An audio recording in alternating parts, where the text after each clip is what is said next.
Hello everyone. So in this video we are going to do wave particle duality and the related concepts like de Broglie hypothesis, de Broglie relation, de Broglie wavelength, and along with that we will be doing an experimental confirmation of de Broglie hypothesis, that is the Davison and Geomer experiment. So one of the two experiments are given here and we will be doing one of them, and after that we have the concept of wave packet with us. After doing the concept of wave packet, we will head towards the definitions of phase velocity and group velocity, and at the end we'll derive the relation between phase and group velocity. So let's start from the very beginning, and that is from the wave particle duality. तो शुरू करते हैं, सबसे पहले जानते हैं है क्या wave particle duality. Okay, now in classical mechanics, waves and particles are two completely distinct types of physical entity. Waves are continuous and spatially extended, whereas particles are discrete and have little or no spatial extent. So what is meant by all this? Okay, now waves are continuous and spatially extended. कहते सबसे पहले तो एक बात समझो, classical physics मान के चलती थी वेव्स और पार्टिकल इंटर रिलेटेड नहीं होते, बल्कि रीजन क्या है ऐसा, दैट इज जो वेव्स हैं वो कंटिन्यूस होती हैं, कंटिन्यूसली मूव करती रहती हैं एंड स्पेशली एक्सटेंडेड होती है. अगर मैंने यहाँ इतनी सी वेव बनाई, let me use the rough notebook first. Okay, enough space. अगर मेरे पास यहाँ मैं एक वेव बना रही हूँ तो this will be considered as a portion of the wave. The wave will be extended toward the right as well as toward the left, just like if we say this is a line, so we know that it is extended, it can be extended up to infinity, positive as well as negative infinity. In the very same way, the waves are spatially extended. Okay, so waves are spatially extended and they are continuous, whereas particles, they are discrete. Discrete stands for discontinuous. It is our fourth to fifth time discussing about this word, and this is the third part of the origin of quantum mechanics, and this is, I hope this is clear to you. Discrete and have little or no spatial extent. कोई spatial extent नहीं होता. अगर मैं कह रही हूँ यहाँ एक पेन पड़ा है, यहाँ एक XYZ थिंग पड़ी है, तो वहीं पड़ी होगी, उसको कोई spatial extent नहीं होता. ऐसा नहीं कि वो जगह घेर के खड़ी है. अगर जगह घेर के खड़ी है कहीं पर, तो वी आर जस्ट लाइक कि ये इतनी जगह में होगा सपोज, तो उतनी ही जगह में होने वाला, उसको कोई स्पेशल एक्सटेंड नहीं है. ऐसा नहीं है कि वो लेफ्ट में और राइट में एक्सटेंडेड है, नथिंग लाइक दैट. एक पार्टिकल के जैसा ही बिहेव करता है. However, in quantum mechanics, waves sometimes act as particles and particles sometimes act as waves. लेकिन कहता है क्वांटम में क्या सीन है कि वेव्स कभी कभार पार्टिकल की तरह एक्ट करती है और पार्टिकल कभी कभार वेव्स की तरह एक्ट करता है. This strange behaviour that a quantum system possesses both physical and particle properties, wave and particle properties, is known as wave particle duality. So what is this? कहते हैं ये बिहेवियर जो है ना, स्ट्रेंज सा बिहेवियर, कि एक क्वांटम सिस्टम का वेव और पार्टिकल दोनों की तरह बिहेव करने का ये जो हमारा स्ट्रेंज बिहेवियर है, इसे हम कहते हैं wave particle duality. The concept of wave particle duality leads to quantized energy levels for the bound states. Okay, light an electromagnetic wave is also found to possess a dual nature, that is both wave and particle nature, depending upon the actual experiment. ये तो हमने experiments conduct किए हैं, evidences हैं कि light का wave and particle both nature होता है. Let's study about them as well. Evidences for the wave like nature. कहते हैं वेव लाइक नेचर को कौन कौन चीजें बताती हैं, तो देखो, you must have done in the earlier classes as well. Phenomena such as diffraction, interference, polarization firmly supported the wave nature of light. तो वो वेव नेचर को सपोर्ट करते हैं कि हाँ जी भाई, ऐसे जो फिनोमिना है ये बताते हैं कि लाइट का क्या है, एक वेव लाइक नेचर है, पार्टिकल नेचर नहीं है. बल्कि evidences for the particle like nature are photo electric effect, we have discussed in the earlier videos, black body radiation, Compton effect. So I have told you that all these tell us that waves light is made up of quanta that we call the photons, right? So there are evidences for both of them. So which one is the correct one? See, both are correct because we have evidences, we have observations for both of them. Therefore, the wave particle duality of the light explains all the experimental observations such as refraction, reflection, interference, diffraction, black body radiation, photoelectric effect. कहते हैं अगर हम मान के चले सिर्फ और सिर्फ वेव नेचर है तो नीचे वाले कैसे आते हैं, और अगर मान के चले सिर्फ और सिर्फ पार्टिकल नेचर है तो ऊपर वाले रिजल्ट्स कैसे आते हैं. तो जब हम दोनों को साथ में एग्जिस्ट करता हुआ मान के चलते हैं कि वेव नेचर भी है, पार्टिकल नेचर भी है, only in that case things work. तो this is something that quantum physics brought. A particle will never show wave-like and particle-like behavior at the same time. Number 1 point क्या है कि simultaneously दोनों behaviour साथ show नहीं होंगे, या तो वेव नेचर होगा या पार्टिकल नेचर. और particle behave like wave when it is motion but act like particle when detection. कहता है जब हमने देखना है कि वो उसकी जगह कहाँ है, उसका मोमेंटम, उसका पोजीशन देखना है तो पार्टिकल का नेचर कंसीडर करेंगे. बल्कि जब कोई पार्टिकल मोशन में है, लाइक एक बॉल भी मोशन में है, तो भी उसका वेव पार्टिकल वेव नेचर ही कंसीडर किया जाता है. बट हाँ, देयर इज अ फैक्ट कि जो बॉल्स हैं उनके साथ जो वेवलेंथ एसोसिएटेड है वो बहुत छोटी होती है, इसलिए हम उनको एक नॉर्मल पार्टिकल की तरह कंसीडर करते हैं. Okay, so some situation need a wave, other need a particle picture. As I told you कि वेव और पार्टिकल पिक्चर इकट्ठे नहीं प्रेजेंट करनी, one at a time. Now what is meant by the de Broglie hypothesis. So देखो de Broglie, there is a way to write the spellings. D should be smaller. Unlike the names written nowadays, this is going to be D should be smaller, E should be smaller, but we have a capital B and then we write Broglie. De Broglie hypothesis. In 1929, an article by Louis de Broglie appeared in the September issue of English Philosophical magazine, in which he gave new concept of possible existence of matter waves. That was the era when the electromagnetic waves and sound waves were known, which could be perceived by sensory organs or recording instruments. The de Broglie wave on the other hand were not perceivable. तो यहाँ तक तो अभी कुछ काम है नहीं, अब आगे इसको जो बताने वाला होगा I will tell. Let us try to understand the difference between the matter wave and the other types of waves. तो देखो, पार्टिकल्स के साथ जो वेव एसोसिएटेड होती है उसे हम कहते हैं मैटर वेव. तो कहते हैं अब क्या फर्क है मैटर वेव और बाकी तरह की वेव्स में, that is the sound wave या लाइट वेव्स में. Sound waves need a medium like air, water and metal generally for its propagation. कहते हैं हमारे पास साउंड वेव्स हैं, उन्हें एयर, वाटर या मेटल चाहिए. You must have heard about the fact that you can not here sound in vacuum, कि space में जाके आवाज नहीं सुनती है. You must have heard that. I am sure about it.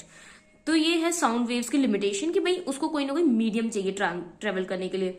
बल्कि अगर हम बात करें लाइट वेव्स की, तो लाइट वेव को कोई मीडियम नहीं चाहिए. वी नो कि सनलाइट हमें यहाँ तक रीच कर रही है, बीच में वैक्यूम को क्रॉस करके भी रीच कर रही है. There is no hard and fast rule about the medium of propagation of the light waves. The matter waves proposed by de Broglie were unorthodox and paradoxical and did not resemble with either mechanical or electromagnetic waves. Anyways, what are these matter waves? तो कहते हैं अब जो हमारे पास matter waves आई ना, वो ना तो हम कह सकते कि इलेक्ट्रोमैग्नेटिक वेव्स थी और ना ही वो मैकेनिकल वेव्स की तरह है. तो लेकिन है क्या matter waves? de Broglie suggested that these are waves generated due to the motion of the particles. कहते हैं जब पार्टिकल मूव करते हैं तो डिस्टर्बेंस क्रिएट होती है. पार्टिकल के मूव करने पर क्या क्रिएट होती है? Disturbance. And due to the creation of the disturbance waves are generated. क्योंकि वेव्स की डेफिनेशन ये कहती है कि वेव्स आर डिस्टर्बेंस. वेव्स हम ये भी कह सकते हैं it is the medium of transfer of energy through disturbance. तो वेव्स आर जनरली इक्वेटेड और they are related with the disturbance only. तो कहते हैं अब देखो जब पार्टिकल एक मूव करता है, एक डिस्टर्बेंस क्रिएट होती है और इसी के साथ वेव जनरेट हो जाती है due to the motion of the particle which may be a planet, a stone, a dust particle or an electron. कहते हैं पार्टिकल में हम चाहे प्लैनेट को उठाकर रख लें, पूरा का पूरा प्लैनेट हो, पूरा सन हम ले लें, चाहे स्टोन ले लें, एक डस्ट पार्टिकल, एक electron, they are all material particles. We usually devise instrument to detect the waves outside the nature's window of human detectable range.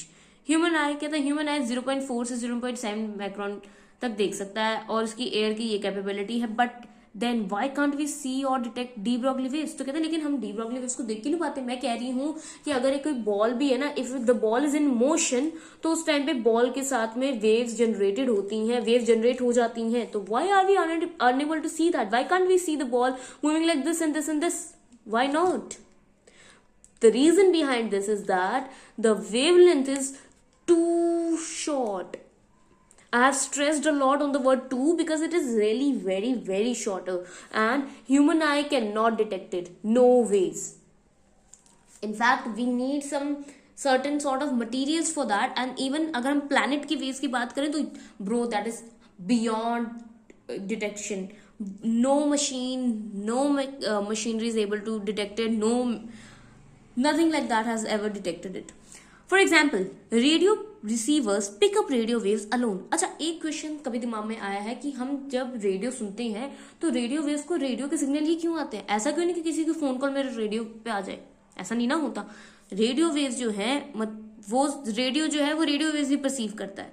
स्किंटिलेशन counters detect gamma rays only and so on. कहते हैं ये चीजें सिर्फ वही चीज perceive क्यों करती हैं, बाकी क्यों नहीं कर लेती?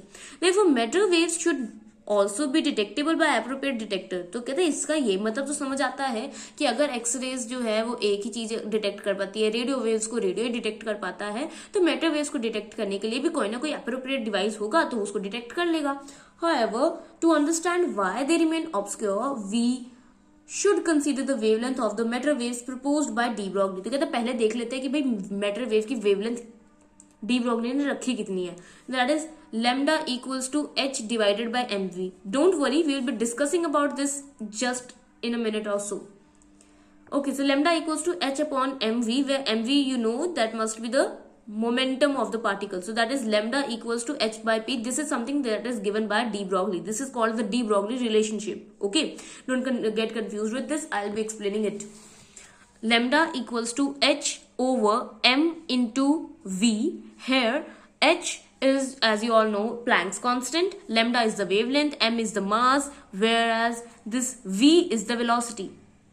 Okay, so now let us quickly consider the waves related to an electron and to a planet. So the mass of earth is 6 into 10 to the power minus 27 gram. Velocity with which the earth is orbiting around the sun, it is 3 into 10 to the power 6 centimeter per second. Now, if we consider the lambda associated with it, it is of the order of minus 61 10 raised to the power minus 61 centimeters. तो centimetre में minus 61 है, तो metre में it will be minus 63. So just consider this. इतना छोटा size, can you ever detect it? This value is extremely small to be recorded by any existing instrument. कहता कोई भी exist करता हुआ इंस्ट्रूमेंट ये छोटा सा साइज मेजर ही नहीं कर सकता, इतना छोटा है ये साइज। इसके लिए क्या क्या है, देखो अर्थ का हमने मास लिया सी, अगर ना याद है ना exact value, you can always go for the order in order to estimate the value. अब अर्थ का है 10⁻27 ग्राम्स का ऑर्डर है, 3 × 10⁻6 सेंटीमीटर पर सेकेंड का ऑर्डर है, उसको भी पुट करने से you will get something around 10⁻60 और -61 और 2 उसी रेंज में मिलेगा। तो you can get a clear idea कि कहाँ पहुंच रहे हैं, हमारी वेवलेंथ बहुत शॉर्ट है। वहीं अगर हम एक इलेक्ट्रॉन की बात करें, mass of the electron is known to everyone, that is 9.1 × 10⁻27 grams. And if you consider kilograms, do mention it in the comment section whether do you know that or not. It is 9.1 × 10⁻31 kgs. Now considering the velocity. So the velocity, if the potential difference is 1 volt, so it is going to be 6.1 × 10⁻7 centimeter per second. Well, I will suggest that just remember these values. Yeah, a question can be asked in the examination regarding this, that why aren't we able to detect any sort of wavelength associated with the planet Earth? Or the question can be regarding the ball as well. Why are we unable to see the wavelength associated with the ball as given by de Broglie? So you are going to do the very same steps. The mass, you can take an arbitrary mass as 5 to 6 grams or whatever you feel like, and the velocity should be reasonable. Even then you will get the correct answer. Okay, now the mass of the electron, you have given that. Your velocity of the electron, you must be knowing about it. After filling the value, the answer comes out to be 1.1 × 10⁻⁸ centimeters. So this is something which is detectable. इतना हम value को detect कर सकते हैं from the above example it can be seen that D Broglie wavelength reduces with mass. तो पता भी चल रहा है देखो लेमडा एंड मास में क्या है, इनवर्स रिलेशनशिप। जैसे जैसे मास बढ़ता जाएगा लेमडा की वैल्यू छोटी होती जाएगी। तो अब क्या है, यहाँ प्लेनेट अर्थ के लिए मास तो बहुत बड़ा था तो इसीलिए वेवलेंथ छोटी हो गई। और अगर आपको नॉर्मली भी एक क्वेश्चन आए, आई am just giving a very simple question कि discuss whether the wavelength associated with the planet Earth would be more or with associated with the planet Jupiter would be more. So obviously as the mass of the Earth is lesser than that of Jupiter, so the wavelength associated with the Earth is going to be higher than that or longer than that of Jupiter. And the similar question can be there for Sun as well. The comparison between the wavelength of the associated with the Earth as well as associated with the Sun. Alright, in this doctoral okay, I don't think you need to do this. Well, we can just completely head on towards the evidences for the dual nature of the matter. The whole universe is composed. So what are the evidences? See, the evidence is that universe दो चीजों का बना है, एक है matter, दूसरा है electromagnetic radiations. Both are forms of energy. कहते हैं दोनों एनर्जी का ही फॉर्म है। E equals to mc square matters के लिए यूज करते हैं, वहां पे भी हम वैल्यू यूज कर सकते हैं and can be transferred into each other. कहते हैं हमारा यूनिवर्स एनर्जीज का बना है, मैटर और इलेक्ट्रोमैग्नेटिक रेडिएशंस का। तो कहते हैं क्योंकि ये दोनों एनर्जीज की फॉर्म है, आपस में एक दूसरे में ट्रांसफर भी हो सकती है, just like the kinetic energy transforms into potential energy when the body comes at rest, right. तो सिमिलर वे इनके आपस में भी क्या होना चाहिए, एनर्जी ट्रांसफर हो सकता है। तो this means that electromagnetic waves are dual nature. Electromagnetic waves तो हम प्रूफ कर ही चुके लाइट के लिए डुअल नेचर की होती है, इसलिए मैटर वेव भी डुअल नेचर की होनी चाहिए। पहले मेरी बात एक बार अच्छी तरह से सुन लो कि डी ब्रॉगली ने मैटर वेव्स के साथ एसोसिएटेड है डी ब्रॉगली का हाइपोथेसिस कि जो मैटर वेव्स हैं, मतलब जो एक मटेरियल पार्टिकल उसके साथ में वेव्स होती हैं, ठीक है। अभी तक जो हम करते आए हैं वेव पार्टिकल डुअलिटी, ये बेसिक ये लाइट पे एप्लीकेबल है। और जो डी ब्रॉगली हाइपोथेसिस है वो लाइट के लिए नहीं है, क्योंकि लाइट के लिए प्रूव हो चुका था उस टाइम तक। Okay, so now nature prefer symmetry. और दूसरा पॉइंट दिया कि नेचर सिमेट्री को प्रेफर करता है। Light is dualistic, sometimes behaving like waves as well as sometimes like particles. So for symmetry duality matter के लिए भी होनी चाहिए। All right, so दो एविडेंसेस हो गए। अब इसके बाद de Broglie relation, very easy, trust me. तो the steps for this are E equals to h nu. This is from the Planck's relation. Because we know E is the energy of a photon which is equal to h into nu. Here nu is the frequency of the photon, right? So this is from the Planck's equation. Number 2 is E equals to mc square, and if you don't know, this is Einstein's energy mass equivalence. We call it mass energy equivalence. So this is the second relation. All you need to do is you need to memorize these two relations, and I guess these are very easy to be remembered. So this is the Einstein's equation, right? Now what are we going to do is we are going to equate them, क्योंकि पहली value भी E की है, दूसरी भी E की value है, because the left hand side of the equations are same, so we can equate the right hand sides as well. So from here we can get the value of m, and now we know that P equals to m into c, that is momentum equals to mass into velocity. So you can put the value of this mass over here. After cancelling the required terms, you get P equals to h nu over c. And after that, you must be knowing that c equals to lambda into nu. So c by nu is lambda, and nu by c is 1 by lambda. Putting the value over here, you get h over lambda. So lambda equals to h by p, or we can say lambda equals to h over mv for the case of electron. And other than that, you have the value of p, that is equals to h nu by c. All this is gathered from the just two equations, that are the one of Planck and another one of Einstein. That's it. And I guess this is done in the previous classes, like in plus 1 plus 2 also you do this, and similarly in BSc other classes you must have done this. So this is easy one only, and this is basically the de Broglie relationship. Like I told you just a minute ago, I would say 5 to 6 minutes ago. So lambda equals to h over p. This is the de Broglie relation. Now let's head toward de Broglie wavelength, the value of lambda. All right. So there are three things given over here. Number 1, the de Broglie wavelength is independent of the charge of the particle. So it has got nothing to do with the charge. जो wavelength है उसका charge से कोई लेना देना नहीं है particle के. Heavier particles have smaller wavelength. As I told you, lambda equals to h over mv. So heavier one have smaller wavelength. Discussed. The de Broglie wavelength decreases with the increasing speed. If the speed increases, lambda decreases. Again, see, the points are very easy. You can frame these 2 points just from one simple relationship. Fourth point. Matter waves are only associated with the particles moving with finite velocity. If the velocity exceeds to infinity, so this entire term will turn out to be 0. For the velocity is approaching infinity or 0, the wavelength would be, see, if this is infinity, so lambda will turn out to be h over infinity, that is equal to 0. And if the denominator is equal to 0, then lambda will approach to, I should say lambda will approach to infinity. So you can discuss these 2 cases as well, not a problem. And for that you need to consider the velocity. So I guess these 4 points you can create on your own, even if you forget what were actually written. So now let's come to the special cases. We are going to find the value of lambdas in 3 different cases. Number 1, de Broglie wavelength for a particle having energy equals to E.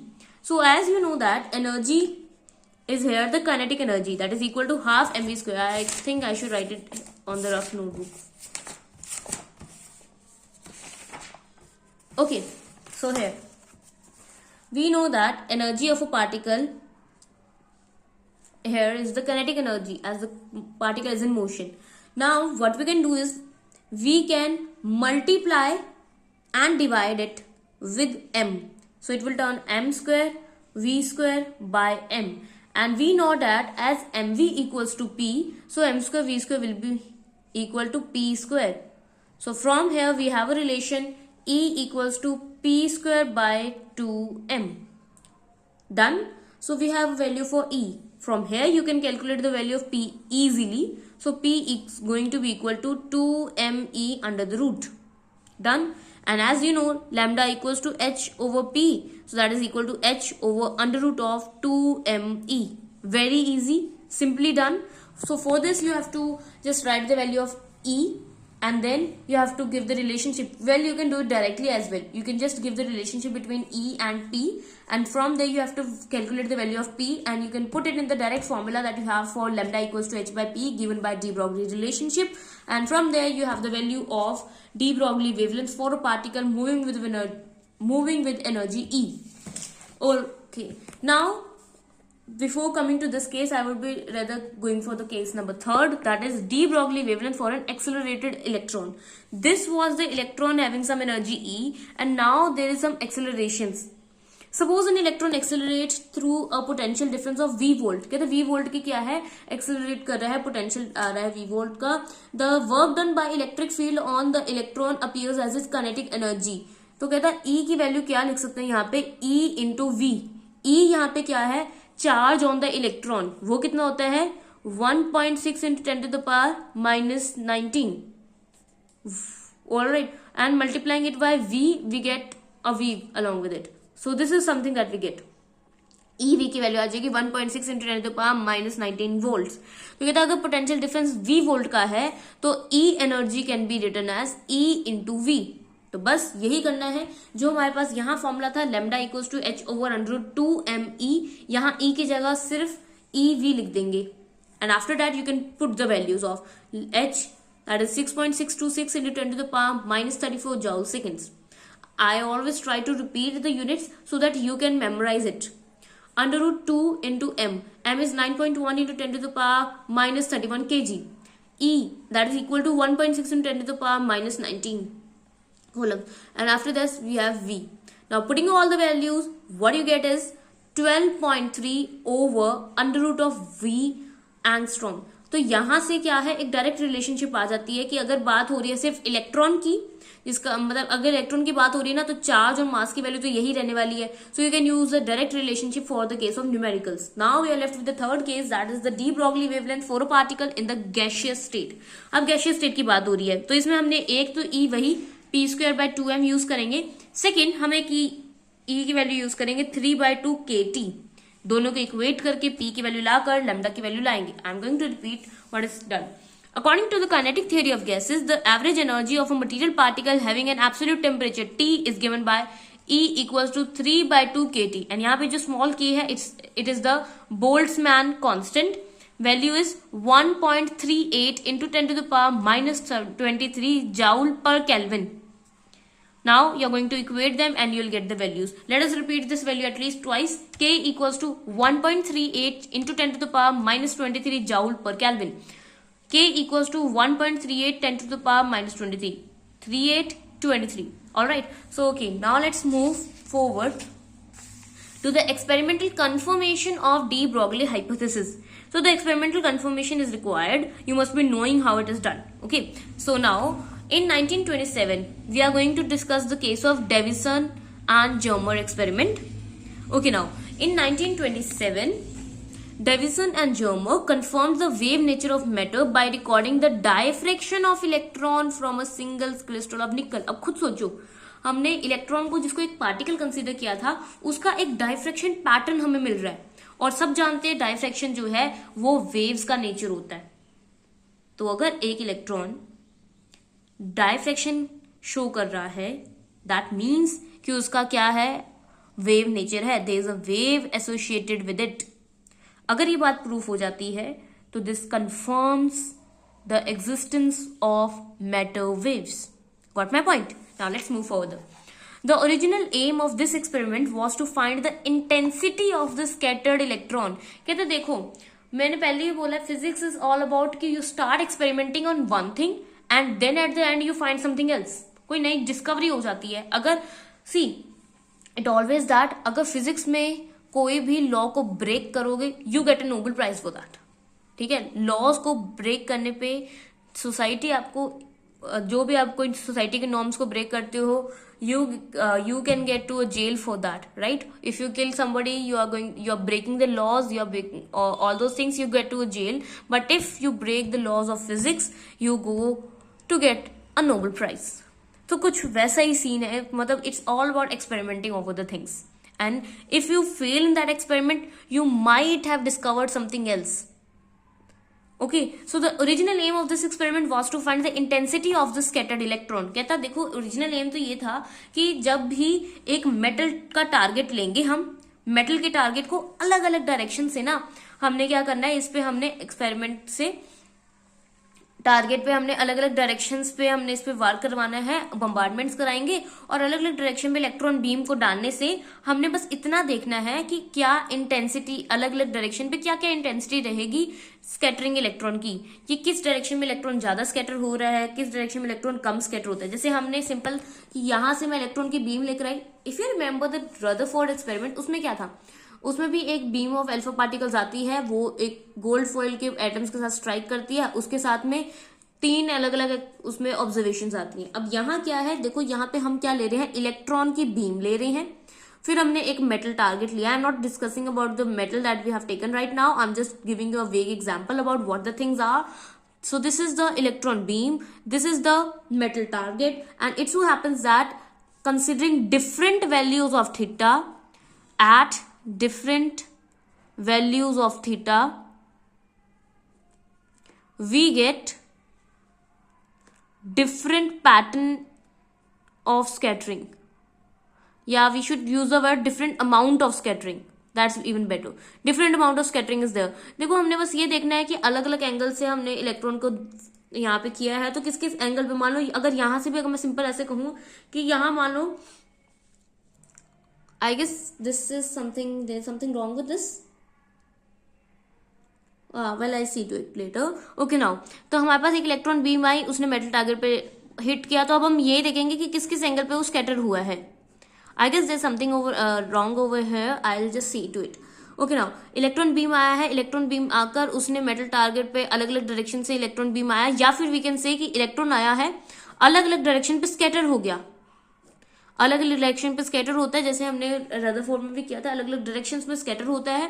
And फिर वो अलग अलग scattering angles के according हम देखेंगे कि यार देखो थीटा एंगल पे ज्यादा स्कैटरिंग हुई, या theta equals to something like pi पे ज्यादा हुई, या 2 पाई पे ज्यादा हुई, थीटा इक्वल्स टू पाई/4 पे ज्यादा हुई. This is something that we are going to discuss, and I will clarify the point over here that I have doubt over.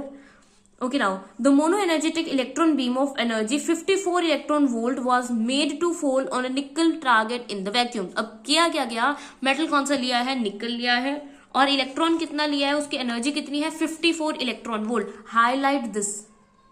See, whenever we are discussing about an experiment, we need to be very specific about the voltage or the energy that they have used. Okay. During one measurement, the nickel surface was badly oxidized. तो क्या हुआ, कहते कि अब simply हमने क्या किया है, पहले हम इसे समझते हैं. यहाँ पे मैंने हीटेड फिलामेंट है. हीटेड फिलामेंट से क्या होगा, इलेक्ट्रॉन्स जो है वो निकल रहे हैं, फोटोन्स निकले, लेंस से इलेक्ट्रॉन की बीम पूरी बन के आई. इलेक्ट्रॉन की बीम जाके निकल टारगेट को हिट करती है. निकल टारगेट को हिट करने के बाद वो अलग अलग एंगल्स पे स्कैटरिंग कर रही है. अलग अलग एंगल्स की स्कैटरिंग को हमने फाई कह दिया. ठीक है, ओके. और ये बीम जो एंगल बना रही है विद द एक्सिस ऑफ निकल, उसे थीटा कहते हैं. Okay, so this is correct over here. अलग अलग थीटास की वैल्यूज के लिए अलग अलग स्कैटरिंग को ऑब्जर्व किया गया. I was right over that part. All right, so the confusion is clear now. Heated filament आया, यहां से हमारे पास एक्सिलरेटिंग एनोड लगा दिया है. ठीक है, उसके कारण क्या होगा, anode is the positive carrier, तो उससे क्या होगा, इलेक्ट्रॉन जो है इस डायरेक्शन में और मूव करेगा. इलेक्ट्रॉन की बीम जा रही है, निकल टारगेट को हिट करती है. ये डी जो ये शो किया, this is the axis of the निकल. तो यहां पर ये एंगल कितना बना रही है, देखो ये बना रही है थीटा एंगल बना रही है. इसके बाद यहां से आगे स्कैटर हो जाती है. स्कैटर होने के बाद एंगल बना रही है, देखो यहां से इस डायरेक्शन में आई, यहां से ऐसे जा रही है. दोनों के बीच में एंगल कितना है, phi. And this is the diffracted electron beam. और हमारे पास में मूवेबल डिटेक्टर है, हम उसमें उसको डिटेक्ट करते हैं बीम को. Okay, so this is something all about the experimental setup. During one of the measurement निकल सरफेस वाज बैडली ऑक्सीडाइज्ड. तो क्या करना यही था, अलग अलग एंगल से हम इस पे क्या नाम है इलेक्ट्रॉन्स को फेंक रहे हैं. अलग अलग इलेक्ट्रॉन पे एंगल से इलेक्ट्रॉन इस पे आता है. उसके बाद हमने सिर्फ इतना नोटिस करना है कि व्हाट इज द रिजल्ट, किस किस एंगल पे कैसा कैसा रिस्पॉन्स रह रहा है, किस एंगल पे ज्यादा इलेक्ट्रॉन स्कैटर होने के बाद जाते हैं या किस एंगल पे बहुत कम इलेक्ट्रॉन स्कैटर होने के बाद जाते हैं. जैसे अगर मैं रदरफोर्ड के लिए कहूं तो रदरफोर्ड के लिए मोस्ट आई विल से 99% जो थे वो 0 से 90 डिग्री के इन बिटवीन ही रहते थे. तो कुछ ऐसा ही सीन इसमें है या कुछ और है, यही स्टडी करने के लिए ये एक्सपेरिमेंट कंडक्ट किया गया. हुआ क्या, जब एक्सपेरिमेंट हो रहा था उस टाइम पे see there is a case given है कि निकल सर का जो सरफेस था ना, इट वाज बैडली ऑक्सीडाइज्ड. ऐसे तो यहाँ पे वर्ड यूज किया गया है, वैक्यूमिंग की गई, वैक्यूम में रखा था, बट कहीं से एयर गया या जो भी है, उस टाइम पे निकल का जो सरफेस है वो ऑक्सीडाइज्ड हो गया. निकल ऑक्सीडाइज हो गया, उसमें एयर के कांटेक्ट आ गया because of accidental break in the vacuum system में ब्रेक हुआ, जिसके कारण एयर अंदर एंटर कर गई, निकल जो है वो ऑक्सीडाइज हो गया. After the nickel target was heated in a flowing stream of hydrogen to remove the oxide coating. अब इसके बाद क्या क्या, क्योंकि यहाँ पे निकल का ये है हमारे पास nickel, let me draw it over here, there is my nickel. इसके अराउंड मेरे पास ऑक्सीजन की कोटिंग है, मतलब ऑक्साइड की कोटिंग है, निकल ऑक्साइड की. तो इसके ऊपर मैंने किसको स्ट्रीम को पास किया, हीटेड स्टीम ऑफ हाइड्रोजन डाला, जिसके कारण क्या होगा, ये हाइड्रोजन ये ऑक्सीजन को लेकर जाएगा अपने साथ में, मतलब एक हिसाब से हाइड्रोजन यहाँ पे क्या कराएगा, रिडक्शन करा देगा. रिडक्शन कराने का मतलब ऑक्सीजन को साथ लेकर जाएगा, जिसके कारण हमें निकल वापस मिल सकता है. तो यही करने के लिए किया गया था, to remove the oxide coating. And it was observe that electron scattered by it. इसके बाद जो इसने इलेक्ट्रॉन स्कैटर किए, they exhibited intensity maxima and minima at specific angle. तो कहते हैं इसके बाद क्या हुआ, हमें जब आगे एक्सपेरिमेंट को कंडक्ट किया गया तो हमें कहाँ क्या क्या मिल रहा है, मैक्सिमा एंड मिनिमा, फिर मैक्सिमा फिर मिनिमा. तो ये कहाँ मिलता है, मैक्सिमा एंड मिनिमा का केस किस में होता है, वेदर इन इंटरफेरेंस और it was about diffraction. So this is something together about diffraction only. देखो जो चीजें हम पहले डिस्कस कर चुके हैं वही चीजें आगे रिपीट होती हैं. अब हमारे पास डायफ्रैक्शन में आते हैं, ये मैक्सिमा एंड मिनिमा के पैटर्न आता है, मैक्सिमा आया फिर मिनिमा आया फिर मैक्सिमा आया फिर मिनिमा. ये किसका नेचर है, ये लाइट का नेचर है, राइट. नाइट क्या है, हमारे पास इलेक्ट्रोमैग्नेटिक वेव है. तो हमारा लाइट का क्लियर हो चुका, मैंने बोल दिया इस चैप्टर तक, यहां तक आते आते लाइट इज क्लियर कि लाइट के पास वेव एंड पार्टिकल दोनों नेचर है. लेकिन हमने लिया क्या था यहाँ पे, इलेक्ट्रॉन. अरे भाई बात इलेक्ट्रॉन की हो रही थी, और इलेक्ट्रॉन क्या दे रहा है, डायफ्रैक्शन पैटर्न दे रहा है. और अगर एक इलेक्ट्रॉन डायफ्रैक्शन पैटर्न दे रहा है, दिस मीन्स कि इलेक्ट्रॉन के पास वेव नेचर होना चाहिए. तो क्या ये बात को प्रूव कर रहा है कि नहीं कर रहा, ऑब्वियसली बात को प्रूव कर रहा है डी ब्रॉगली की. Okay now The experiment finally realized that the nickel had formed large crystalline regions upon heating, and that the regularly spaced plane of atom in the crystalline region served as diffraction grating. तो कहते हुआ क्या, जब हमने उसको heat up किया तो निकल में अलग अलग सेक्शंस बन गए ऐसे क्रिस्टल्स में, ठीक, और फिर उसके बाद वो सेक्शंस ने डायफ्रैक्शन ग्रेटिंग का काम किया. याद है डायफ्रैक्शन ग्रेटिंग क्या था? इट इज ऑल, यहाँ पे इसके बाद सिर्फ इतने छोटे छोटे पतले पतले स्लिट्स होते हैं एंड बाकी सारा कुछ डार्कन्ड होता है. तो that act as a diffraction grating, and diffraction grating के number of these slits are available, a very large number, trust me, 15,000 के अराउंड तक भी. Davisson and Germer found that although the electrons were scattered in all the direction, के तो electron सारे ही directions में scatter किए गए थे. The intensity found maxima theta equals to 50 कहता है, लेकिन जब स्कैटरिंग इस पे थीटा इक्वल्स टू 50 डिग्री के साथ की गई, मतलब जब इलेक्ट्रॉन बीम निकल की एक्सिस से 50 डिग्री के साथ आ रही थी, उस केस में ज्यादा स्कैटरिंग देखी गई. That is the bulk of electron scatter only in the well specified direction. तो कहता है फिर उसके बाद एक वेल स्पेसिफाइड डायरेक्शन में ही बल्क ने स्कैटरिंग की है. इसका यही मतलब हुआ एक ही डायरेक्शन में मोस्टली जा रहे हैं, जैसे हमारा रदरफोर्ड में की केस में था. ओके नाउ सबसे पहले अब इसमें तीन चीजें एक्ट कर रही हैं. नंबर 1 इलेक्ट्रॉन गन, जहां से इलेक्ट्रॉन निकलेगा. निकल क्रिस्टल जिसपे एक्ट होगा. इलेक्ट्रॉन डिटेक्टर जिसने डिटेक्ट करना है. फिर रिजल्ट्स है. फिर क्लासिकल फिजिक्स क्या कहती है, और एक्सपेरिमेंट, एंड इसके बाद mathematical proof of de Broglie, that is also very easy. Electron gun, it comprises of a tungsten filament F. देखो यहाँ पे हमने यूज किया है, फिलामेंट यूज किया है टंगस्टन का, कोटेड विद बेरियम ऑक्साइड. तो कहते हैं देखो हमारे पास जो इलेक्ट्रॉन गन है इसमें हमारे पास टंगस्टन का फिलामेंट है, इसके ऊपर बेरियम ऑक्साइड की कोटिंग है, and heated by a low voltage supply B, and साथ में इसको छोटा सा वोल्टेज सप्लाई भी दिया जा रहा है, battery. This heated filament act as the source of electron, और मैंने यही कहा था कि यहाँ से इलेक्ट्रॉन इंजेक्ट होंगे, यहाँ से इलेक्ट्रॉन निकलेंगे बाहर, तो this is the source of electron. Electron emitted by the filament are accelerated to the desired velocity by applying suitable potential from a high voltage supply HV. They are made to pass through a collimator to produce a fine beam of electron toward the target. क्या क्या है देखो, बाकी जो चीजें नहीं समझाई थी वो भी मैं बता देती हूँ. यहाँ पे एक्सेलरेटिंग एनोड लगाया है, देखो दिस इज अ रियोस्टाट, एंड यहाँ पे हमारे पास में एक हाई वोल्टेज दिया है. हम ये वोल्टेज को खुद एडजस्ट कर सकते हैं. एडजस्टेबल वोल्टेज है, मतलब हम वेलोसिटी को एडजस्ट कर सकते हैं, क्योंकि हमने ज्यादा वोल्टेज करते जाएंगे वैसे ज्यादा वेलोसिटी होती जाएगी. ऑलराइट, तो हमारे पास में सब कुछ एडजस्टेबल है. अब यहाँ पे कॉलीमेटर लगा दो. कॉलीमेटर का काम क्या है, ये जो छोटे छोटे पोर्स हैं, या फिर मैं instead of this I can draw separate slit like this. अब ये स्लिट क्या करेगी, सिर्फ थोड़ी सी इलेक्ट्रॉन बीम को आगे आने देगी, उसको डिस्पर्स नहीं करने देगी, और फिर एक पूरी की पूरी शार्प बीम आके निकल पे पड़ेगी. Now nickel crystal, a single crystal of nickel acts as a target. कहता है एक ही क्रिस्टल लिया हमने सिंगल, जो टारगेट की तरह काम कर रहा है. The beam of electron is made to fall on the surface of this crystal, and the electron are scattered in all the direction by the atom of the crystal. Then we have the electron detector. An electron detector records the intensity of the scattered electron beam. तो कहता है वो intensity देखता है कितनी electron beam जो है scattering हुई है, कहाँ हुई है. It can be moved on a circular scale and is connected to a positive galvanometer which record the current. कहता है साथ में इसके galvanometer लगा होता है जो करंट रिकॉर्ड करता है.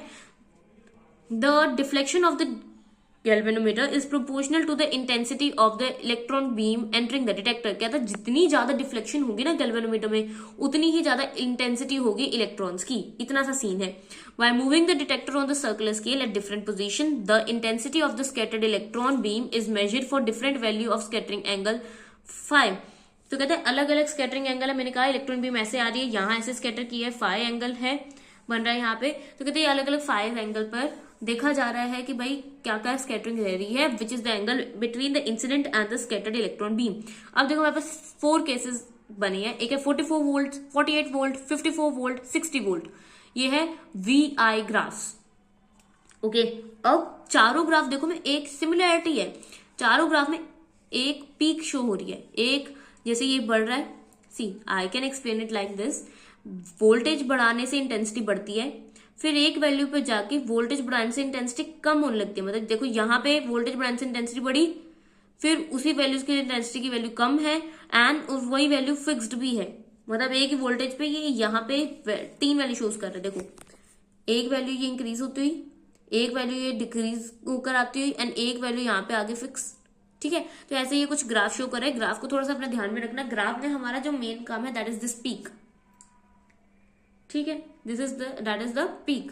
एंड इसको और भी एक अच्छा तरीका है ग्राफ, इस ग्राफ को स्टडी करने का, मतलब लाइक दिस. ठीक है, यहाँ पे थोड़ा डायरेक्शंस का सीन थोड़ा बदल जाएगा। हम यहाँ पे जैसे जैसे हमें इंटेंसिटी की वैल्यू कम करते जा रहे हैं, देखो हम इंटेंसिटी की वैल्यू को क्या कर रहे हैं, कम कर रहे हैं, क्योंकि हम वाई एक्सिस से नीचे आ रहे हैं ना, तो वाई एक्सिस पे हम नीचे आ रहे हैं, इंटेंसिटी की वैल्यू कम कर रहे हैं। जैसे जैसे कम करते जा रहे हैं तो पहले तो इंक्रीज करता है वोल्टेज थोड़ा सा, और फिर वोल्टेज थोड़ा सा कांस्टेंट रहता है, फिर उसके बाद वोल्टेज अब्रप्टली इंक्रीज होता है, और फिर हम जब इंटेंसिटी को और बढ़ाते हैं ना तो वोल्टेज धीरे धीरे धीरे धीरे धीरे धीरे कम होने लगता है और आके जीरो पे आ जाता है। देखो आई गेस इस तरीके से इस ग्राफ को पढ़ना इज बेटर, क्योंकि यहाँ वोल्टेज से देखा जाए तो वोल्टेज की तीन तीन वैल्यूज अलग अलग दिखती है कि वोल्टेज पे तीन तीन इंटेंसिटी की वैल्यू दिख रही है, तो it is better to study this way. एक इंटेंसिटी के लिए एक ही वोल्टेज की आपको वैल्यू दिख रही है, तो दैट इज बेटर। ओके, तो ये हमने स्टडी कर लिया ग्राफ। अब देखो इसमें चार केसेस में से थर्ड केस है 54 वोल्ट्स का, हमने यूज भी वही किया था। तो कहते हैं 54 वोल्ट्स में देखो पीक हाईएस्ट है, इसका मतलब इंटेंसिटी मैक्सिमम मिलती है, और उसमें भी केस बताया कब, 50 डिग्री पे। रिजल्ट्स को पढ़ते हैं। The variation of intensity of the scattered electron with the scattering angle phi was obtained for different accelerating voltage. A strong peak appears in the intensity I of the scattered electron for an accelerating voltage of 54 volts, scattering angle phi that is equal to 50 degree. कहता है ऐसे case में सबसे highest strong peak कहाँ देखने को मिला, जब हमने 54 वोल्ट वोल्टेज लगाया, स्कैटरिंग एंगल जब हमारा 50 डिग्री था। The appearance of the peak in a particular direction is due to the constructive interference. तो कहता है होगा क्या, देखो जब एक ही तरफ बहुत सारी बीम्स आ रही है, यहाँ से बहुत सारी बीम्स आ रही है, एक ही तरफ स्कैटरिंग ज्यादा होने के कारण बड़ी सारी बीम्स आई, वहां पर क्या हो जाएगी, इनके बीच में इंटरफेरेंस हो जाएगी। इंटरफेरेंस होने से पैटर्न्स देखने को मिलेंगे। The appearance of the peak is due to the interference of the electrons scattered from different layer of the regular crystal. This is similar to the diffraction। तो कहते हैं ये क्या है, diffraction of X-ray के सिमिलर है by the plane of the atom in a crystal.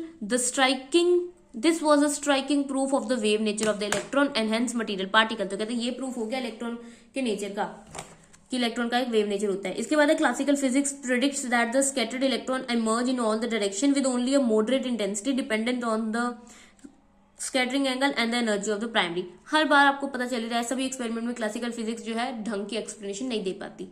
Okay, experimentally the electrons are scattered more likely to certain angles than others. कहते देख ही रहा है 50 डिग्री की बात भी से लेके 50 डिग्री पे मैक्सिमम स्कैटरिंग देखी जा रही थी। Instead of a continuous variation of intensity with scattering angle distinct maxima and minima are observed whose position depend upon the electron energy। तो देखो यहाँ तक हमने सारी बातें डिस्कस की, उसमें कहते हैं ये नहीं है कि पहले धीरे धीरे करके बढ़ रहा है, धीरे धीरे करके घट रहा है, एंगल्स के बेसिस पे बता रही हूँ। अभी जो हमने ये बढ़ता घटा देखना था वोल्टेज के साथ था।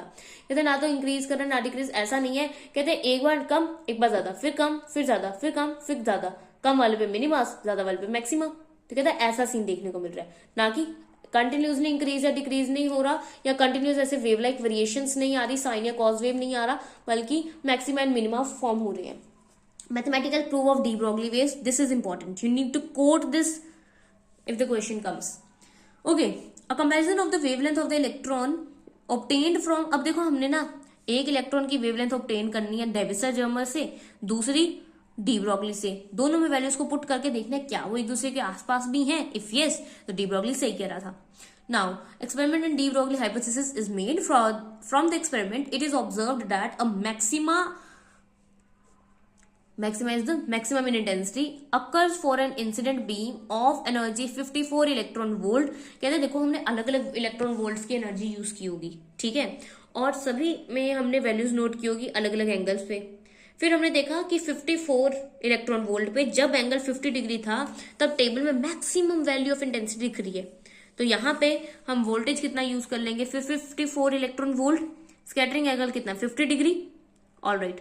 So this happened when the Bragg equation for maxima in the diffraction pattern is satisfied. That is, कहता अब इसमें हम Bragg's equation लगाएंगे. That is, you need to memorize this because this is the concept of third sem according to here the university where I teach. Okay now, so 2d sin theta equals to n lambda. अब 2d sin theta की value किसकी equal है, n lambda की equal है। यहाँ पर अब देखो सारे सीन्स बताती हूँ मैं। सबसे पहले तो sin थीटा के लिए हमें थीटा की वैल्यू चाहिएगी। देखो हम जो बात करें ना 50 डिग्री की, ये है वो 50 डिग्री, इलेक्ट्रॉन आया और 50 डिग्री पे स्कैटर हुआ है, स्कैटरिंग 50 डिग्री पे ज्यादा है, ठीक, लेकिन उसके लिए हमें थीटा की वैल्यूज चाहिएगी। अब थीटा की वैल्यू देखो आएगी कैसे, पूरा का पूरा होता है 180 डिग्री, वी ऑल नो। यहाँ पे बीच में है phi that is equal to 50 degree, बच कितना गया, ये एंगल और ये एंगल मैं कह रही हूँ अलाइक भी है, तो we can write it like 50 degree plus theta is 180 degree. अब होगा क्या, यहां से थीटा की वैल्यू निकाल देंगे डायरेक्टली, तो थीटा की वैल्यू आ जाती है 65 डिग्रीज, तो थीटा आ गया 65 डिग्री, तो हमारे पास साइन थीटा की जगह हम लिख सकते हैं साइन 65 डिग्रीज। ये हो गया सीन। इसके अलावा 2, ये तो हमारा कांस्टेंट आएगा ही आएगा। इसके अलावा है डी। अब देखो डी की वैल्यू ना अलग अलग मेटल के लिए वेरी करती है। हम यहाँ पे किसको लेकर चल रहे हैं, निकल क्रिस्टल के लिए, तो कहते हैं निकल क्रिस्टल में ये जो d that is the spacing between the atomic planes, हमने कहा ही था कि एटॉमिक प्लेन्स बन रही है, अलग अलग प्लेन्स बन के आ रही है आगे। कहता है जो हम निकल क्रिस्टल में देखें उनका साइज होता है प्लेन के बीच में जो डिफरेंस है दैट इज 0.091 नैनोमीटर्स। तो यहाँ पर इस फॉर्मूला में एन की वैल्यू पुट करेंगे which is here 1 only, तो n की वैल्यू पुट करने पर what we get is the value of wavelength associated with the electron in the experiment Davison and Germer, experiment by Davison and Germer। so lambda की value आ गई 0.165 nanometres. तो हमने भी लिया 1 की वैल्यू की रखी n की, क्योंकि फर्स्ट डायफ्रेक्शन ऑर्डर लिया, हमने फर्स्ट ऑर्डर डायफ्रेक्शन ले लिया, तो आ गया लैम्डा की वैल्यू 0.165 नैनोमीटर। अब क्या करेंगे, अब इसको हम कंपेयर करेंगे with the de Broglie one. तो डी ब्रॉगली की तो हमें पता ही है लैम्डा इक्वल्स टू h/√2mEv। अब इसमें हमने वोल्टेज कितनी रखी 54। ये यूज क्यों किया, क्योंकि हमारे पास एक ही चीज फिक्स्ड है, एक वोल्टेज दूसरा थीटा की वैल्यूज थी, सॉरी फाई की वैल्यूज, ठीक है। तो यहां से हमारे पास लैम्डा के लिए तीनों रिलेशन में से सिर्फ वोल्टेज का ही यहाँ पे हमें वैल्यूज थी पता, इसलिए ये यूज कर लिया। एच की वैल्यू पता है 2mEv, सारी वैल्यूज पुट कर सकते हैं, और 54 वहां v की जगह वैल्यू पुट करते ही सीधा आंसर आता है 0.167 नैनोमीटर। तो दोनों को कंपेयर किया जाए तो 0.165, 0.167, so these two are in accordance with each other. हाँ, इसके अलावा हम ये भी यूज कर सकते हैं, आई टोल्ड यू कि जब हम इलेक्ट्रॉन को ही यूज करें तो m और e की वैल्यू इलेक्ट्रॉन के लिए ही है, तो यहाँ पे हम डायरेक्ट वैल्यू भी पुट कर सकते हैं, कहते हैं उससे भी 0.167 आता है। तो पता चल रहा है डेविसन जर्मर के केस में जो वेवलेंथ आ रही थी वो सेम वेवलेंथ किस केस में आती है, डी ब्रॉगली के केस में। इसलिए हम कह सकते हैं कि डी ब्रॉगली का ये जो लैम्डा इक्वल्स टू दिस वाले रिलेशन है it is correct. Okay, after this we have the concept of wave packet. ठीक है, तो वेव पैकेट का कंसेप्ट देखो, इट इज वेरी इजी।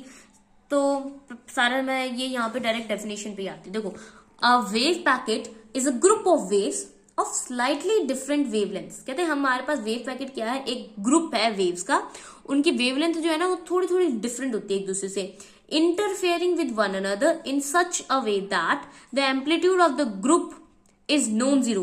कहता और ये आपस में एक दूसरे के साथ इंटरफेयर करते हैं इस तरह से कि जो एम्पलीट्यूड आए पूरे के पूरे ग्रुप का, it is non zero only in the neighbourhood of the particle. अब क्या क्या सीन है अच्छी तरह से समझाने के लिए मैं ये डायग्राम दिखाना चाहूंगी। देखो यार, मैंने कहा एक पार्टिकल है, ठीक है, अब मैंने इस पार्टिकल के साथ वेव एसोसिएटेड देख ली, तो ये है इसके साथ एक वेव एसोसिएटेड, मैंने एकदम रैंडम बनाई है, आई डोंट नो, एक रैंडम वेव बना दी।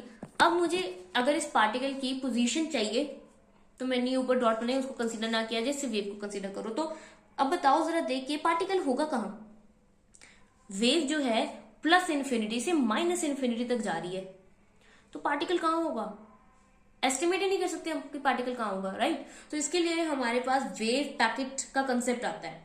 वेव पैकेट के कंसेप्ट में क्या करेंगे, एक ही पार्टिकल के साथ रिलेटेड हम काफी सारी नंबर ऑफ वेव्स ले लेंगे, फिर उन सबको क्लब कर लेंगे। तो जब उनको क्लब किया जाएगा ना, तो ऐसा होगा जहां एक्चुअल में पार्टिकल होगा सिर्फ उसके नेबरहुड में ही वैल्यूज आएंगी, बाकी सारी वैल्यूज एक दूसरे को कैंसिल आउट कर देंगी। फिर हमें पता चल जाएगा कि इतने ही एरिया में पार्टिकल पड़ा होगा, that is delta x area में ही पार्टिकल है, तो हमें वो फिक्स वेवलेंथ मिल जाएगी, मतलब फिक्स पोजीशनिंग मिल जाएगी कि इसी पोजीशन के अंदर होगा। ठीक है, इस कंसेप्ट को रीड करके समझाती हूँ, then you will get to know about it. In classical physics a particle is well localized in space, hence its position and velocity can be calculated simultaneously and precisely. In quantum mechanics a particle is described by wave function। कहता बता ही दिया कि particle को हम wave function के साथ denote करेंगे। कहते जब हम वेव फंक्शन के साथ डिनोट करने आते हैं तो एक प्रॉब्लम आ जाती है, wave however are present in the whole space, hence they are not localised. कहते हैं नॉर्मल सिंगल वेव होती है ना, वो लोकलाइज नहीं होती। ठीक है, if the wave function is made to vanish everywhere except in the neighbourhood of the particle or the neighborhood of the classical trajectory, it can then be used to describe the dynamics of the particle. कहता सारी जगह ऐसा मान लो कि waves cancel हो जाए, सिर्फ एक ही जगह अगर दिखेंगी तो पता चल जाएगा वहां पे ही पार्टिकल लाई करता है. That is, a particle which is localized within a certain region of space can be described by matter wave whose amplitude is large in that region only where the particle is actually present and zero outside the region where the particle is not present. कहते हैं ये लंबी एक इतनी बड़ी बड़ी wave को use करने के बदले हम बड़ी सारी वेव्स को कोलैब करके एक ऐसी वेव बनाते हैं जहां पे वो वेव जो पूरे पैकेट बन जाए, उसके बाद सारी तरफ उसका एम्पलीट्यूड जीरो हो, सिर्फ जहां सच में हमारा प्रेजेंट है ना पार्टिकल, जहां इलेक्ट्रॉन या कोई भी पार्टिकल सच में प्रेजेंट है, सिर्फ वही हमें मैक्सिमम एम्पलीट्यूड मिले, बाकी सारी तरफ नेबरहुड में थोड़े कम एम्पलीट्यूड हो और उसके बाद वेव का कोई एम्पलीट्यूड ही ना हो, जिससे हमें एक हिंट मिल जाएगा कि this is the place where the particle is actually there. लेकिन एग्जैक्ट पोजीशन तो अभी भी पता नहीं चली, क्योंकि देखो पार्टिकल यहां से लेकर यहां तक कहीं पर भी हो सकता है, तो उसका जो चेंज इन मतलब थोड़ा सा अमाउंट ऑफ डीलोकलाइजेशन है वो बहुत रिड्यूस हो गई. पहले तो वो एकदम इन्फिनिटी से इन्फिनिटी कहीं पे भी हो सकता था, अब पता चल गया इतनी छोटे से ही एरिया में है. ठीक है, ये जो थोड़ा सा एरिया है इसे हम डेल्टा एक्स कहते हैं. A localized wave function is called a wave packet. और कहते हैं ये जो लोकलाइज किया हुआ वेव फंक्शन है इसे हम वेव पैकेट कहते हैं. तो सबसे पहले पहला केस है केस नंबर 1. ओके, तो सबसे पहले एक सिंगल वेव ली है दैट इज डीलोकलाइज्ड. फिर उसके बाद हमने एक वेव पैकेट कंसीडर कर लिया है. अब क्योंकि वेव पैकेट बाकी सारी तरफ जीरो हो एम्पलीट्यूड देता है, एक ही तरफ मैक्सिमम देता है जहां पार्टिकल होगा एक ही डायरेक्शन में, तो वो हो जाएगा लोकलाइज्ड. तो कौन सा बेटर है? यही बेटर है. और देखो इसको बनाना भी इजी है. 0 0 एम्पलीट्यूड सारी तरफ करके एक अपर एक लोअर क्रेस्ट एंड ट्रॉस साइमल्टेनियस बनाने के बाद इसको अच्छी तरह से अंदर से फिलअप कर देना है with a wave, and this is what you get. Here you have this as well. यहाँ पे हमारे पास the wave packet is localised. देखो एक ही लोकलाइज्ड है. अ पार्टिकल लाइक करेक्टरिस्टिक आ गया वेव का पार्टिकल लाइक करेक्टरिस्टिक. ठीक है, this is wave particle duration, तो यहाँ ये डेल्टा एक्स में अवेलेबल होगा. The wave packet oscillates a wave like characteristic. तो कहते हैं इसमें एक वेव लाइक करेक्टरिस्टिक भी है क्योंकि ऑसिलेशन अंदर कर रहा है. करेक्ट. और बाकी सारी जगह क्योंकि उसका एम्पलीट्यूड जीरो है और एक पार्टिकल की तरह वो एक ही थोड़े से घेरे में प्रेजेंट है, तो इसलिए वो पार्टिकल भी हो गया. छोटे से घेरे में प्रेजेंट होने के कारण पार्टिकल नेचर है और उस छोटे से घेरे के अंदर वेव लाइक नेचर होने के कारण वेव नेचर है. ठीक है, तो दोनों कंसेप्ट यहाँ आ गए. Definition is done. फिर से एक बार आप रीड करते हैं, शायद समझ आ जाएगी अच्छी तरह से. अ wave packet is a group of waves with slightly different wavelength. कहता एक wave packet group of waves होता है और उन सभी वेव्स की वेवलेंथ जो है ना थोड़ी थोड़ी डिफरेंट होती है. मतलब एक हमने ले ली, मानो एक ऐसे वेवलेंथ के साथ ले ली, एक मैंने लिया है थोड़ा सा मैं वेवलेंथ बढ़ा देती हूँ, अगले में मैं वेवलेंथ थोड़ा और बढ़ा देती हूँ, उससे अगले में मैं वेवलेंथ थोड़ा और कम कर देती हूँ. तो कहते हैं ये तो मैंने बहुत ज्यादा वेरिएशन बना दी, but slightly different. I guess these one will work. तो स्लाइटली डिफरेंट वेवलेंथ्स वालों को हमने कोलैब किया, उससे हमारा वेव पैकेट बनता है. And these wavelengths are these waves are interfering with one another in such a way that amplitude of the group is non zero only in the neighborhood of the particle, and in rest all the places it is equal to zero only. The vertical separation between the dotted line in the figure 1.7.1, ये जो vertical separation है, is a measure of probability of finding the particle near that location. It is seen that the possible location of the particle are now restricted to a finite region delta x. तो कहता है अब उसकी possible location infinity से infinity को छोड़ के छोटी सी location fix कर दी गई है. The region in which the vertical distance between the dotted line is non-zero. कहता कौन सा? ये जो dotted line के बीच का जीरो, ये वाला डिस्टेंस है जहां नॉन जीरो रीजन है ना ये, तो कहता सिर्फ यहीं पे अब पार्टिकल प्रेजेंट होगा. If the envelope changes location and it does then so does the region where the particle can be found. तो कहता है अब होगा क्या, जैसे जैसे पार्टिकल मूव करेगा ना तो ये एनवेलप भी आगे आगे मूव करेगा. पहले ये एनवेलप सपोज यहां था, फिर विद टाइम ये एनवेलप थोड़ा आगे शिफ्ट कर गया, जो हमें बताता है कि पार्टिकल इस तरफ मूव कर रहे हैं. और वहीं अगर ये पीछे की तरफ आ जाता, मानो अगर यहाँ आने के बदले यहाँ कहीं पार्टिकल बन रहा है, फिर यहाँ पार्टिकल बन रहा है, मतलब वेव पैकेट बन रहा है, तो इसका क्या पता चल रहा है कि पार्टिकल इस डायरेक्शन में जा रहा है. ठीक है, it can be found that is this then finally is the correct picture of the motion, और इससे हमें मोशन की पिक्चर मिलती जाएगी. ठीक है. Now such a wave packet is formed by the interference of the group of waves of slightly different wavelengths and amplitude. The phase and amplitude of these waves are chosen such that they interfere constructively only over a small region of space. बाकी सारे region of space में destructively एक दूसरे को interfere करेंगे और zero बना देंगे amplitude. The wave packet itself will move because it is made up of individual wave which also are moving though not with the same speed as the wave packet. तो कहता है अब वो individual waves की जो speed है वो different है. ठीक है. उसे वेव वेलोसिटी कह सकते हैं, और जिससे पूरा ग्रुप मूव कर रहा है उसे हम ग्रुप वेलोसिटी कहते हैं. तो देखो यहाँ पे हमने स्लाइटली डिफरेंट वेवलेंथ्स ली है, उन्हें क्लब किया, तो यहाँ पे आई पीक, और बाकी देखो यहाँ पे आगे जाके पहले तो सारे एक साथ इकट्ठे नीचे डाउन, फिर ऊपर, फिर नीचे, फिर ऊपर जा रही, बट उसके बाद इन सब की वेवलेंथ एक दूसरे से डिस्ट्रक्टिवली इंटरफेयर करने लगती है, और इसके कारण सारी तरफ बाकी तरफ एम्पलीट्यूड जीरो हो जाता है. ओके. अब इसके बाद फेज वेलोसिटी क्या है? Phase velocity the speed with which the plane of equal phase that is a wave front is travelling. दूसरी velocity, the phase velocity of a wave is the velocity with which a definite phase of the wave is moving. तो सबसे best definition phase velocity की मुझे यही लगती है. यानी देखो फेज वेलोसिटी क्या है कि या तो क्रेस्ट या ट्रॉ, दोनों में से कोई एक किस वेलोसिटी से मूव कर रहा है. अगर क्रेस्ट किसी एक सर्टेन वेलोसिटी से मूव कर रहा है तो उसे हम फेज वेलोसिटी कह देंगे कि किस वेलोसिटी से पूरा का पूरा फेज मूव कर रहा है, क्योंकि सिर्फ एक क्रेस्ट मूव नहीं कर रहा होता, 1 2 3 4 सारे क्रेस्ट एक ही स्पीड से मूव करेंगे. अब तो देखो सारे क्रेस्ट में पहले ऊपर जाएंगे, फिर नीचे आते हैं, फिर ऊपर जाते हैं, ऐसे ही होता है. अगर मैं क्रेस्ट की स्पीड को ले लूं तो दैट इज फेज वेलोसिटी, या मैं सिर्फ और सिर्फ ट्रॉ की स्पीड को कंसीडर कर लूं, that is going to give the phase velocity. Let's read it once again. Phase velocity of the wave is the velocity with which a definite phase of the wave such as its crest और trough is propagating in the medium. तो phase velocity is the velocity of the phase.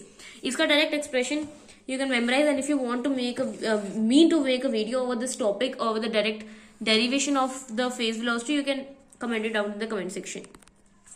So the phase velocity और wave velocity, तो कहते हैं phase velocity का formula क्या है? Omega over के. ओमेगा ओवर के. अब यहाँ पे दोनों वैल्यूज आपको पता होनी चाहिए. सबसे पहले हमारे पास ओमेगा क्या है? Angular frequency. सबको पता ही है वैसे, एंगुलर फ्रीक्वेंसी के लिए हम ओमेगा को यूज करते हैं. एंड के यहाँ पे वेव नंबर है और प्रोपगेशन कांस्टेंट है. In physics I would say के बहुत सारी वैल्यूज यूज होती हैं, तो इसलिए के मस्ट बी क्लियर. बाकी ओमेगा वगैरह तो उनका एक जनरल यूज ही रहता है वैसे. So omega is the angular frequency, k is the wave number. So the phase velocity is equal to frequency over the propagation constant. ठीक है. तो ये हमारे पास फॉर्मूला आ गया. यहाँ पे आई शुड यूज स्मॉलर की. ओके, ये हो गया. अब इसके बाद देखो इसके की पॉइंट्स पढ़ लेते हैं. The phase velocity refer to the velocity of the single monochromatic wave. कहता है फेज वेलोसिटी एक ही वेव की है, मैंने बोला भी था एक ही वेव की वेलोसिटी रहने वाली है. Such type of wave is of infinite length and can not represent localise. ये दोनों पॉइंट आई गेस इनफ है. कहता है पहली बात तो ये कि एक सिंगल वेव को रिप्रेजेंट कर रहा है, वो भी मोनोक्रोमेटिक होती है. सेकंड है कि इसका लेंथ जो है इनफाइनाइट होती है, क्योंकि एक नॉर्मल वेव की तरह ही एक्ट करता है ये, और ये कोई लोकलाइज मटेरियल पार्टिकल को रिप्रेजेंट नहीं कर सकता. कौन? फेज वेलोसिटी नहीं कर सकती रिप्रेजेंट. आगे आता है ग्रुप वेलोसिटी में. अब वेलोसिटी क्या है? The velocity with which 2 or more waves of slightly different velocity and frequency are moving, that is known as the group velocity. तो यहाँ पे the velocity with the entire group is moving is the group velocity. तो group velocity की एक better definition के लिए हम दोनों lines को साथ में club कर सकते हैं.